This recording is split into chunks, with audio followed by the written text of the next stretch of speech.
learning item, I guess, with folks and kind of scary at the same time. How many of you actually use cap rates in your job as an assessor? Oh, good, quite a few of you. Good, excellent. So you're familiar with the concept of it, and we're going to talk about that today. So this is my granddaughter, who is now 3, but this one, her, when she was just 1 year old, I gave her an HP12. See? I really encourage all of you to do that to your children or your grandchildren. She loves this thing, so every time she comes over now, she still plays with it. So I've been doing this for a while, about 43 years. I do expert witness testimony. I deal with complicated commercial valuation. I do some teaching. I'm the current regional manager for Tyler Technologies here in New England. And I thought I'd start off with a couple of questions. What's the name of a well-known Brock group of cap rates? Band of Investment. Bad joke. Okay, the next one. So, let's see here. What's another name for a drunken cap rate used only by assessors? Loaded. Loaded cap rate. That's good. And the last one, what is the term for a type of cap rate facing death? Us as assessors, we don't really use this kind of cap rate. We use it in the DCF analysis, this kind of terminal. That's right, John. Terminal cap rate. So oftentimes we have fear. When I started in the profession, I was really afraid of cap rates, and I understood cash flow in and out kind of stuff. But using a cap rate was confusing to me. And one thing that confused me about it was the whole notion of what an effective tax rate really is. And the other are lease terms. I didn't get lease terms, triple net, double net, that kind of stuff. But it does affect cap rates at the same time. We're going to talk a bit about that today. The other thing I didn't understand were surveys, cap rate surveys, where that data came from. And then what did the band of investment have to do with anything? And I always forgot to divide or multiply. It was easy with 10%. You can multiply times 10 or divide by 10. But I got confused about that as well. We're going to talk briefly about the income approach today.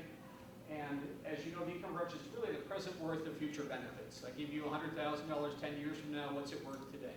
What's the cash flow worth if we've got a projection of cash flow? So the goals for today: definition of cap rate, definition of overall rate, which is slightly different. There is an inverse relationship between cap rate and value. We're going to talk about that. And perceived risk, which I really want to really emphasize with you folks, does affect the cap rate. Band of investment, we're going to talk about equity dividend rate, which is my favorite topic, loan to value ratio, effective tax rate, cap rate surveys and usefulness. We're going to talk about NOI calculations, actual versus income, economic, whether you should use one or the other. I also have some strong opinions about that. Overall rate analysis and use, testing of cap rates, whether they're reasonable or not. And we're going to do some case studies today too. And I'll talk a bit about pretrial stipulation and income and expense stuff.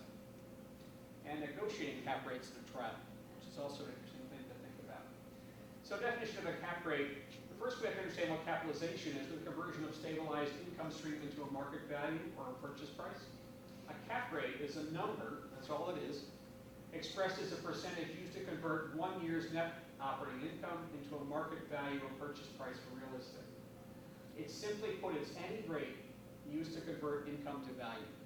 And cap rates are a return on and a return of, they're both, of an investment. There's an inverse relationship between cap rate and value.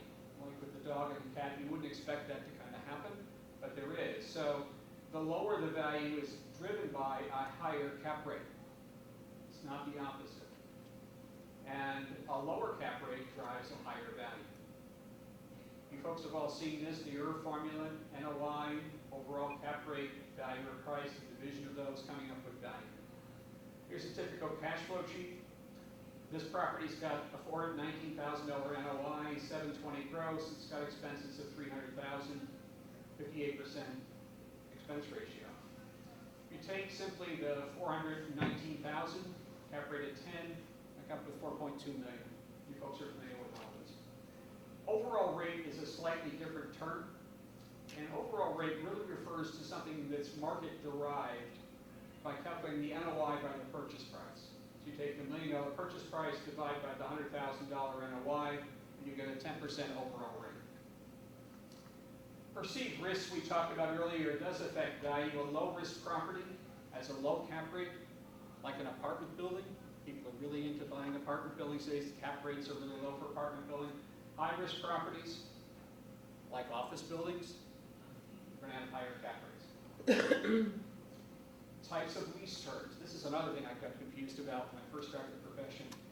This is a really cool chart. It's in one of the IAAO textbooks, and it really outlines for us really what a gross lease is, a modified gross, single net, double net, triple net, and an absolute net. And if you think of this in terms of risk rate, the gross lease is the riskiest lease because you've got all these expenses being borne by the landlord. Down here with an absolute net lease, the tenant's picking up everything. So there's a relationship here between higher cap rates and lower cap rates. As you go from these terms where you've got gross responsibility by the landlord to a circumstance where the tenant picks up everything, the risk goes down. That's important to think about. Lease fee, leasehold, and fee simple. I always like to talk about this when we talk about cap rates as well. This is an example of a leased fee circumstance is the value of the property based upon the contract rent, the actual rent of the lease. And in this case, we've got two different types of lease fee circumstances. You've got a contract rent here which exceeds the market rent line. So that's something known as a negative leasehold, where the landlord is in a great position because they're receiving more rent than the market. In this case, the landlord is receiving less than the market rent.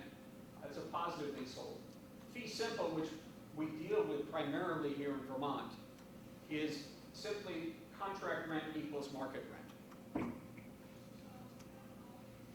If you add the addition of interest together, you've got lease fee terms as agreed to. You have a leasehold interest, which might be below or above market rent. You add those together, and you get fee simple. Best sources of defendable cap rates: comparable sales, investor surveys, published surveys. This is when you ask people, what do you think the cap rate ought to be? This is when you look for published surveys like with CBRE, CoStar, those kinds of sources.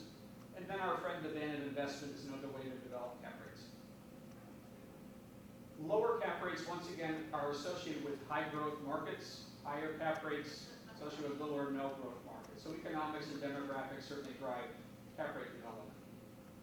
There is an interesting relationship, and it's gone on for years, between T-bills and cap rates. I don't know if you're familiar with this or not. But if you look at the T-bills, currently T-bills are at 4.5%, 5%, something like that. And the cap rates really go between 2 and 4% added on to the T-bill rate. So if the T-bill rate is currently at 5, 7% is kind of the lowest end of the scale, or 6%, 6.5%. Add 4 to that, to 5, you're talking about 9%. It's a base cap rate, not loaded, base cap rate. Let's talk about the band of investment. And we're going to talk about, my friend, the equity dividend rate here, which is really important. Those who are familiar with band of investment here, you've got a loan-to-value ratio, 75-25. Somebody's buying $1 million property. The bank puts in $750, you put in $250. The bank terms are kind of specified. We're constricted by the mortgage market. I've got my interest rate down here at 5% for 30 years, installment amortized 1. The bank return is 6.44, that goes up here. Then, this is the question. How much do you want to have as a return? Known as the equity dividend rate, or cash-on-cash rate, or return to the specific first year. In this case, the investor is willing to take 12%. Remember, the T-bills are at 5. They're going to want to expect more, perhaps. Then you have the effective tax rate. You've got a base cap of 7.76, which is the addition of these two. The bank position and the investor position is 7.76. Effective tax rates added on, that's where you get 10%. Make sense? Those two are related. Cap rate, overall cap rate, which deals with the tax position, affects this. You lower the rate to 7.7. This other stuff is kind of fixed. This is what changes. So now you're talking about 2.5% as opposed to 12% at a 7.7 cap rate. What happens if we go to a 5% cap? Let's say we're talking about an apartment. It becomes a negative equity dividend rate. And as mortgage rates go up, this gets more negative. Is a 5% cap rate reasonable today? Go ahead. I don't know if I answer this right because you're my boss. I don't know. There are examples of that. There are lots of examples of that. Certainly. So this person is basically saying, I'm willing to accept no cash on cash, at least in this time period, and I just want this property. For what reason? Place to put my cash. What other reason? For time period. Yeah. Later on, they will probably expect property value growth, and they'll be able to pull the money out in the future. Right, a revert or a return on investment. Yeah. So you're going to have appreciation going on. So what's missing from the band of investment, excuse me, what's missing from the band of investment with a cap rate is something known as an equity yield rate, which is what John's talking about, when you perceive or believe the market's going to go up. That's why apartments are trading at 5 or 4.5 or 6. We're scratching our heads and saying, how could that be? The circumstance that you're faced with as an assessor, though, is now you're going to go to court. You're going to try to defend a 5 cap. You can show a bunch of sales that might demonstrate a 5 cap, but it's going to be hard to explain when the opposing side says to you, you've got a negative equity dividend rate. Now that may or may not happen to you in court, but if you've got some sharp appraiser on the other side, or a sharp attorney, that's something that certainly can be raised. So if you have to attack, the band of investment, you have to ask the question, are the mortgage terms really realistic? Is a 60% loan to value correct? How do you support your inspector's return of investment? Defending it, though, you've got standard mortgage terms. Commercial brokers may have spoken to you and said they expect a 6% return on their investment. There are ways of defending the band of investment. Let's talk a little more about the equity dividend rate and its definition.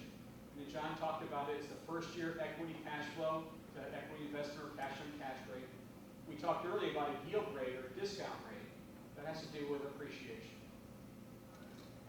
Effective tax rate. Why do we use effective tax rates as assessors? Why don't we just use base cap rates? Why? Go ahead. Because the expense of taxes is not something that should be, that's what you're calculating the taxes and what that's going to be, so that shouldn't be part of the regular expense. Right, right. Because you throw the taxes in this currently and you're reassessing all these properties, you don't know what the tax rate's going to be. So you're kind of influeing or biasing it if you use the exact same taxes. So that's why we use effective tax rates. So it's a ratio between the annual property tax on real property and its market value. It's just that relationship. It's another rate. So why do we use it? One thing that's useful with effective tax rates, a lot of folks will come in and say, I'm going to be putting a pool in. What's going to be my new effective tax rate or my tax burden going to be? New construction. It helps us to develop cap rates. We need that. And to improve the accuracy of the income approach. How do we calculate an assessment ratio? All of you know this. Assessment divided by the selling price comes up with an assessment ratio. Many of you are facing 75% assessment ratios now. When you deal with an effective tax rate, you're going to be using that assessment ratio. And if you want to calculate the actual effective tax rate, you take 75% times the tax rate. Your effective tax rate in this case is 3%. How about a tax burden? You take the 3% times the market value, tax burden is $24,000. They all relate to each other, they all work together. How does the effective tax rate affect cap rates? You take the mortgage return, the equity return, and you have to add that effective tax rate. This is a given, this is a question, that's a given, because we now know some things about the existing tax rate and assessment ratio. So now you're going to come up with a total cap rate. Band of investment again. Let's take a look at this now. So you've got the 3% effective tax rate. As this goes up, what happens to the cap rate? It goes up or down? Which way? It's going to go up. So it's going to keep going up. That's why a lot of folks are concerned about development, and you wind up increasing the tax rate. That discourages other kinds of commercial investment in the communities. Same thing is true here. As this goes up, it's going to affect this here in a negative way or in a positive way, depending on the perspective rates and valuation disputes. So we talked earlier about taxes are not subtracted from the NOI. Then we load the effective tax rate on it. We've got a base cap here of 7%, the tax load of 3, loaded cap rate is 10. There are times we exclude the effective tax rate. There's nothing wrong with doing this. A lot of people say to you across the table, opposing appraisers say, why didn't you load the rate? Well, you don't have to load it if you're using a triple net lease. We talked about risk, because who's paying the taxes on a triple net or absolute net lease? The tenant's paying it, right? So there's really no need in that circumstance to load the rate. Any property where tenants are fully responsible for, that's when you can take that effective tax rate out. So cap rate surveys and how useful they are. Let's talk a bit about that. How do published surveys really determine the cap rates? Anybody know how they do it? Like a CoStar or CBRE, how do they come up with these cap rates that are listed on the web? No, it's not a formula. They just call people up and ask them, what'd you trade this property for? Do you think it's really accurate all the time? Some guy's on the phone, he's got to go to lunch, he says, I don't know, 12%, 10%, kind of gives the answer. The whole goal of it, though, is if you interview enough people, enough investors, you're going to gather the truth about how properties are trading. That's really how they've done it. They ask the players how they do it. There may be no computation, such as deducting reserves, because people are just speaking off the cuff. They don't think all the way through. Then they categorize those cap rate surveys data. CoStar does this, CBRE does it, by types of properties, so industrials, apartments, and so on. Then they sort of categorize them by markets. You know, Jackson, Missouri, Hartford, Connecticut, Burlington, Vermont. They kind of lump them together. This is an example of published investor surveys. This happens to be this is CBRE. You've got a heck of a range here for retail: 4.62 to 13.83, an average of 9.2. Anchored stores to 12.38, and so on. Then PwC comes up with a national data 5 to 10. So you've got a heck of a range here, and the averages are different. In this particular appraisal, I got this from an appraisal I'm going to court against. The appraiser decided, well, I should use something between 6.5 and 7. And I guess it does fall in this range. Certainly doesn't come anywhere near the averages, although the average of the total together. So it's something when you're doing a court appeal to look at the data that they present and then the conclusions the appraiser actually comes up with. They just decide, well, maybe it should be this number, but the actual surveys don't support it. So attacking the survey method, sometimes your property's in a different market. The city will have numerous sub-markets within it. You can attack the methodology of the survey. There's no data on how the survey participants determine their cap rates. Could they have been guessing, like they just answered the phone? Public surveys are not intended to determine the cap rate that fits a specific property. And they also have no idea how comparable the properties are in a survey. The stated range can lead to wildly different values, and we saw that kind of extreme range that goes on there. To defend it, though, many buyers use surveys as a yardstick. So they're looking stuff up before they buy and sell a property. They're going to see what cap rates or apartments are trading at for retail, or for office, or industrial space. Before they look at it, they'll look at CBRE or CoStar. They show ranges. Gives you an idea of a risk variable. And there's a survey of lots of people, maybe 500 participants. And surveys can show trends in cap rates. So NOI calculations, you all understand this process. NOI is net income after the following have been subtracted from gross income: vacancy and collection, operating expenses, utilities, insurance, that kind of stuff, replacements for reserves. Not subtracted, mortgage payments, interest. Why don't we subtract mortgage payments? Cap rate takes care of it. I'm sorry? Sorry, the cap rate takes care of it. I'm still hearing. The cap rate addresses. The cap rate addresses, well, the cap rate addresses not necessarily mortgage payments. The cap rate addresses taxes. Well, no, that's what the band of investment's about. The band of investment is about that. That's right, because it's got the mortgage built into it. Right. That's correct. It's got a hypothetical mortgage built into it. Some properties, site-specific mortgage really may or may not affect the value of the property. And once again, real estate taxes are removed out. Once again, our chart here, the 720 and then the 419. Simple subtraction exercise. Actual versus economic. Many of you folks send out income and expense forms. If you don't, you ought to, on an annualized basis. How many folks send out income and expense forms here? Good. In Connecticut, where I do a lot of work, they have a penalty clause there of 10% of taxes if you don't return, which is substantial. So we get a 95% return in Connecticut. I would encourage Vermont and any other place to do that. Kind of a scary thing, because you'll have a lot of pushback from investors, but it's very helpful in developing data. This is something we got in Burlington. We did Burlington. This is during COVID. So they were grossing $213,000, and they wound up going down to $72,000 because of COVID. But they were very kind to indicate here, triple net lease, which is wonderful. So I encourage you all to read your I&E statements very carefully, and hopefully if you have a CAMA system that allows you to, you can data enter them right in. This is something I wanted to chat with you about. How many of you folks would use actual income over economic? If you thought that that actual income was fair and reasonable, how many of you would actually use actual versus economic? Yeah, good. There's nothing wrong with doing that. There are people who practice the impression appraisers who say you should only use economic, only use what the market says. This is an example of a CAMA system which allows you to put in both the actual, as the economic rather, as well as the actual at the same time. You can come up with values, two different NOIs at the bottom, then calculate the values on both and compare the two. Really useful thing to do.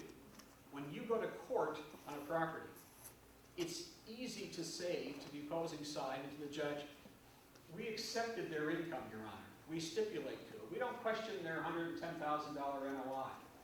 Let's just talk about cap rate. That makes your life a lot simpler. Overall rate analysis and use. So we talked about overall rates being derived from sales. Here's an example of a number of sales.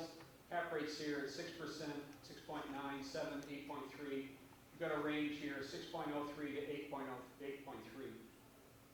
Really useful information, defendable, helpful in court. What I often do is use this as well as survey data and banded investment. So I would do all of them. You can attack market extracted cap rates. The appraiser must be sure the NOI of each property is computed exactly in the same manner. That's important to do that. And are the properties really comparable? That's important. Some properties trade on a lease fee basis. They've got below market rents or above market rents as opposed to economic rents.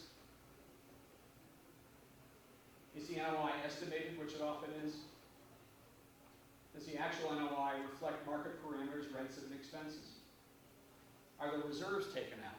Most people don't put reserves in their I&E statements, but they're supposed to, and they should be having reserves, but some people don't even keep reserves. Are the leases market rents comparable? Testing cap rate reasonableness. So this is a bunch of cap rates I developed looking at CoStar data, IRR, a bunch of other CBRE. So start gathering that data, gathering data from sales, and I keep gathering a whole bunch of different cap rates from all these different sources to come up with a model. As a reassessment company, you have to go up with some sort of cap rate. What are you choosing for offices? What are you choosing for apartments and so on? So I gather all this stuff together, but then how do I know it's the right cap rate? Well, one thing I do is I create these models, rent rates per square foot, expense ratios. I put my cap rates over in the corner here that I'm going to estimate and try. And at the same time, I'm checking my median ASR, my COD, and PRD. These cap rates up here are not working because my range for COD is too high, my median ASR is too low, my PRD is kind of whacked out.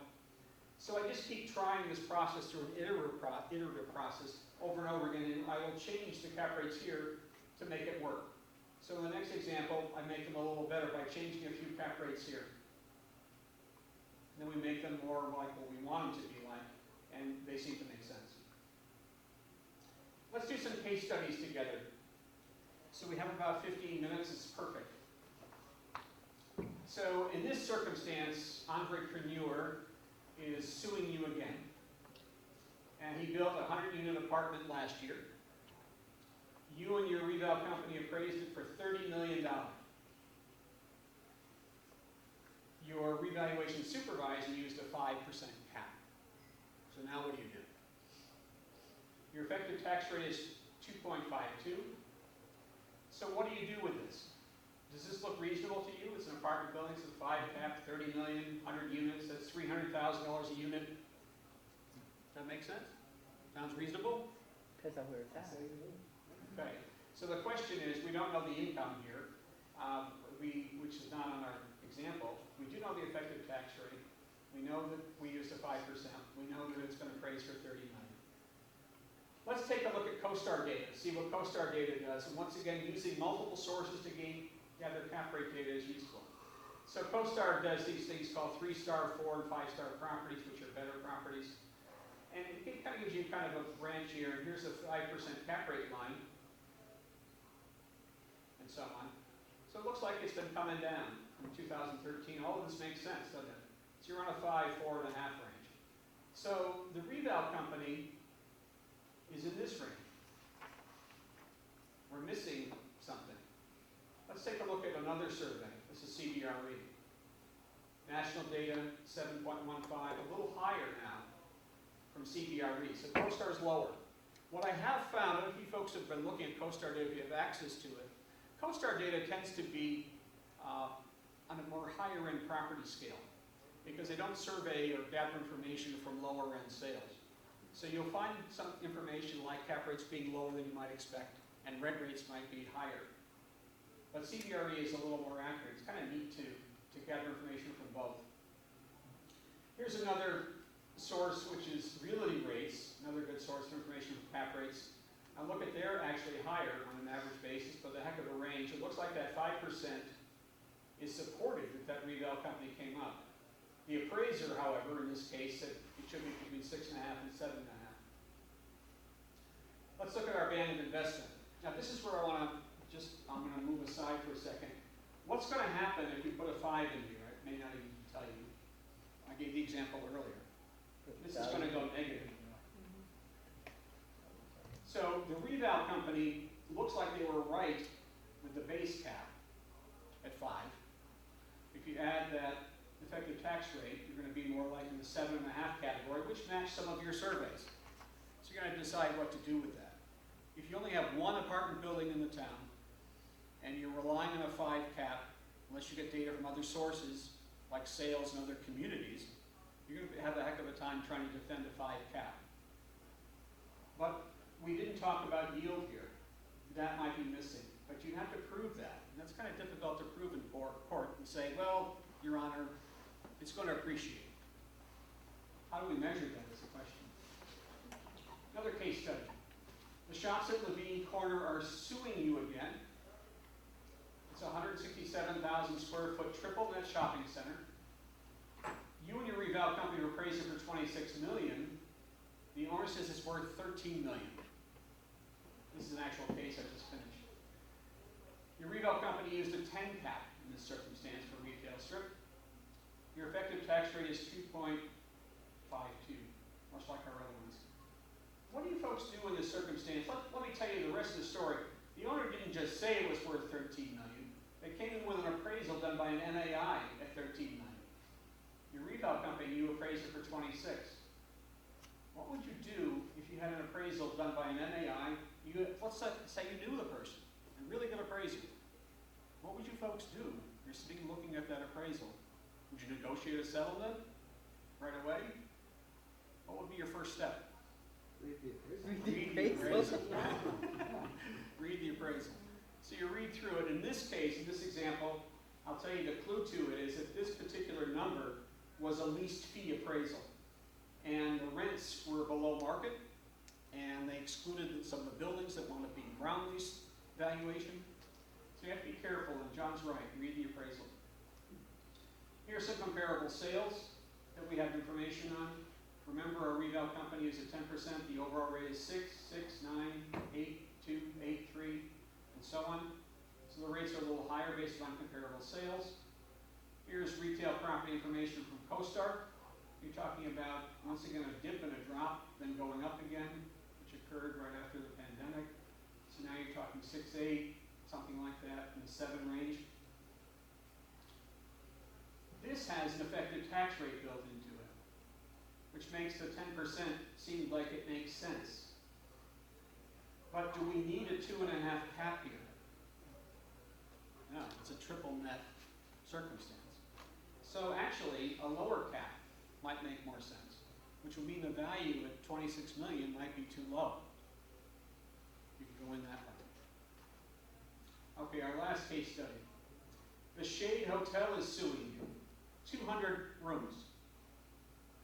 You and your reval company appraised it for roughly $13 million using 11 cap. Shade Hotel has an appraisal for 8.7 using a 13 cap. Effective tax rate is 2% in this case. So that means your base cap then here for the hotel would be a 9. In this case, for your appraisal on the other side would be an 11. What do you do? Would anybody just negotiate this out right away, or would you wait to do this? There's some folks who like to negotiate quickly. I probably would read the appraisal here like we talked earlier and see what it has to say. Can you settle this case? Once again, go back to the market cap rates now for hospitality properties. You're talking about a 10, a 9.5, a little below an 8. You've got rates here ranging in that realm. Adding 2% to those is going to bring you up to around 11. So that seems to make sense. So this is something else. There is data on the web about equity dividend rates. We talked about earlier talking to investors. You may not find an investor in a hotel and ask them what the equity dividend rate is that you expect. There are services that provide that hotelier has an idea here that it really should be 15% is their expected return. We go back to our band of investment. If we use the 13% cap rate that the opposing side is using, the equity dividend rate is 23%. And I'll tell you, if you use something like a 10 or an 11, this is going to come down to, if you use an 11, it comes down to 15. So when you're playing with these things, looking at whether a cap rate is reasonable or not, take a look at the impact here, take a look at your surveys, take a look at your sales, and then put them all together and put together a little band of investment to see if it works out. I talked earlier about stipulating to numbers. This is an example of a court case, this Shade Hotel thing. We just stipulated to the cash flow numbers. We showed on display here what the opposing side was at. I showed the reval model down here. This is what the opposing appraiser's at. Then I just put the cash flows here that they submitted before court. I calculated the value based upon 11% for the 2 different years. 1 year was 11 million, one was 14 million. If you average it around 11 or 12 million. This goes back to the point I made earlier, is to stipulate to income. You get both sides to agree to income, then you discuss cap rate. What I also like to do is use a one-page summary for the judge and for both sides. This is the entire case. You don't need to write a huge report and demonstrate it and go through a bunch of language. You can summarize and settle a case just on one page. I like this technique. It works very well on small properties, big properties. I did a $500 million mall. We did the same thing. One page, we settled. It was done. So stipulating to numbers is really helpful. Let's go back now to negotiating cap rates before we finish up. There are risks to properties. And the properties which have circumstances with short-term leases, high vacancy rates, bad tenants, are going to have high cap rates and lower values. With market risks, which you have existing competition going on, problems with that. You have potential competition nearby, interest rates going up. So those are all risks associated with a circumstance. You can argue that. The flip of that, you can think about the benefits to properties where values will be higher. Long-term leases are great to have and indicate lower cap rates. Negative leasehold, we talked about that earlier, where the landlord is receiving more income than market rent. Low vacancy rates, AAA tenants, great thing to have. There's existing competition, there's potential competition, interest rates, you can consider that, and there may be some benefits associated with that, and trends. So negotiating, at the end of the day in court, is all about risk. That's how you argue and discuss cap rates. You can share the surveys with people, but you've got to be specific about the property. What are the risks of this specific property? Demonstrating that to the judge, demonstrating that to the other side. That's really the way to do it. So to recap today, we did talk about definition of cap rate, overall rate. inverse relationship. We talked about annual investment, equity dividend, loan to value ratio. We've kind of done all the things we intended to. We got through a lot of stuff here. So some thoughts at the end here. When you're doing court work, I would suggest you work with a consultant. You don't necessarily have to hire an appraiser who is going to testify for you, but actually hiring a consultant who is an appraiser, an MAI, it doesn't have to be an MAI, someone who's got some skill in commercial appraisal to give you some advice so you're not alone. I suggest you folks look at CoStar. If you don't have a subscription, find somebody who does. If you want to talk to me, you can take one of my cards today. I'll be glad to help you out. We have access to CoStar. If you want to call me up and ask me for cap rates, I'll be glad to give them to you. If you want rental income, I'll be glad to give it to you. So please use me as a resource for CoStar data if you'd like.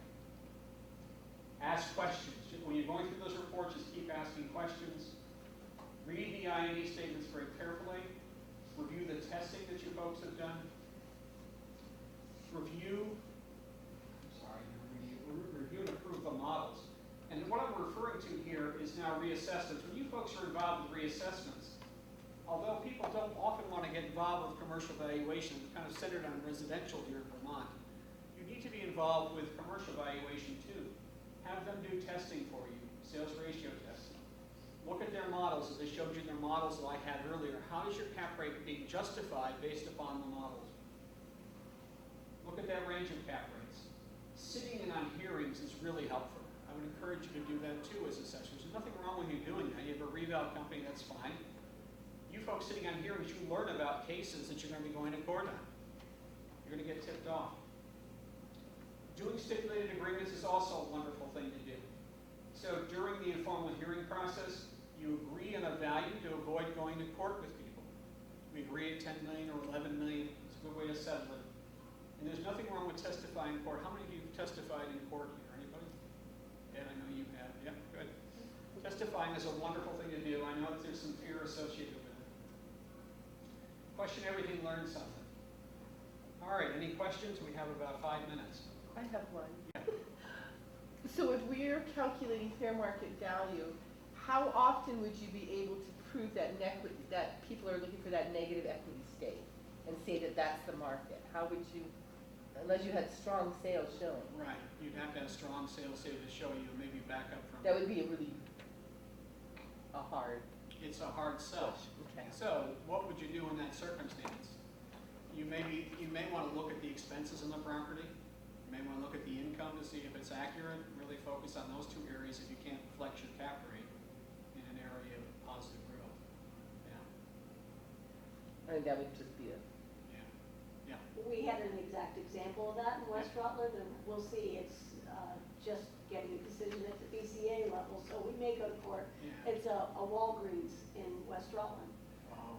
And so the Walgreens, because they have a triple net, maybe a quadruple net lease or absolute net lease, they're the ones who came in, were sent their attorney as a tax rep to defend this value. And at the lister's level, we stipulated on income and we agreed on that. We were accepting their income, and they stated right out of the box that the income, the lease was much higher than it would be per square foot. And so it came down to kind of the cap rates. Okay.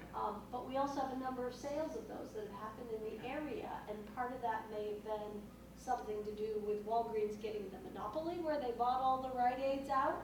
So it's a sticky wicket, but we were able to not stipulate thus far because we have a sale that's higher than our current assessment from back in 2016. And we found cap rates on sales in other Walgreens throughout the Northeast that are really low for cap rates. So yeah, 4 to 6%. Yeah, So because you're buying a long-term lease, which the is a low dollar risk. stores are the same deal. Yeah. It's What rent rate are you using? $33, $35, $40 a foot? I can't remember. I'd have to look that up. Yeah. But it's way higher than what would be marketed in West Rutland. But it's all about location. Yeah. I wish you luck with that. I'm glad you're doing it the right way. Well, we'll have to hire somebody in. Yeah. You know, if we go to court, we will have to hire a certified general appraiser. I can't go to court with that. Yeah. I perhaps I were a lister or assessor, but I carry a real estate license, so I can't present myself as a certified general appraiser, because I'm not. No, but you could both testify, and you have some authority as the assessor. Yeah. And isn't this a state where the assessor is correct until proven wrong? Yeah, presumption of Yeah, I would validity, suggest you yeah. testify, get up there and say, I think this is the value, based upon my experience, this is the way I did it, this is my one-page summary, this is the cash flow at $30 a foot, this is the Yeah. ROI, this is the cap rate I used, these are the surveys I came up with. You're another Yeah. expert. We'll see. Yeah, you are. Yes, Elizabeth, 2 minutes? Okay, I got it. Anybody else? I just got an observation. Yes, Ed. So I just finished, of course, we did income expense stuff in Milton, which is in Chittenden County. We've done income expense in Burlington, South Burlington. The commercial people there sort of expect that. Yeah. Then we went to Lamoille County. And we attempted to do that there. They just didn't know what to think about it. I walked in the room one day and they're all in there. Yeah. Want some explanation about income expenses and what this is going to mean, how we're going to deal with all this. Yeah.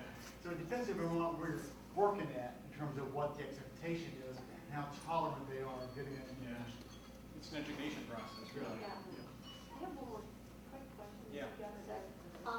First of all, great job with getting all of that in 45 minutes. Wow. I'm wondering about the modeling. This is our challenge a lot of times in small towns. You don't have enough data to do the kind of modeling with, and weigh it against equity. So what do need you to- suggest with that? I mean, Your make it reassessment broader? company needs to go out in the community, and so do you. Yeah, You really do.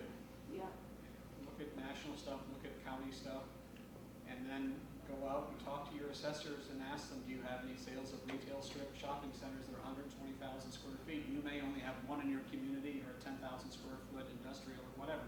Get the data wherever you can from other places. Call up your friends, call up these other folks. yeah. Do you folks talk a great deal to each other about things like that? Will you folks feel, you don't feel comfortable head shaking his head, nobody talks to each No, other? no. Yeah. Sometimes.